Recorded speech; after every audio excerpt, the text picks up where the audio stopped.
Right. So, well, technically speaking, the Sermon on the Mount is Matthew chapters 5, 6, and 7. It's a 3-chapter long sermon.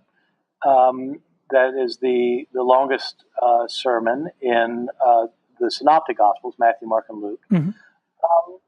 And technically speaking, I don't think there's any way that Jesus spoke what we think of as the Sermon on the Mount.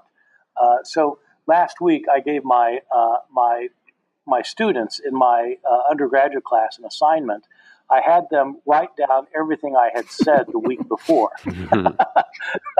And they were amazed how little they could do that. And so the deal with the Sermon on the Mount is that this is 3 chapters of Jesus delivering one-liner, one parable, one saying after the other, after the other, after the other, for 3 chapters. And the deal is that Matthew's gospel was written probably in the mid-80s of the Common Era. And if Jesus delivered the sermon, it would have been before 30 of the Common Era. And so we're talking about 50 or 55 years later. And so what is the likelihood that somebody, even if somebody was there who heard it, that they could reproduce this saying verbatim, word for word, 55 years later? I think the chances are zilch. And so technically speaking, the Sermon on the Mount isn't, Jesus wouldn't have delivered the sermon in the form that we have it in Matthew.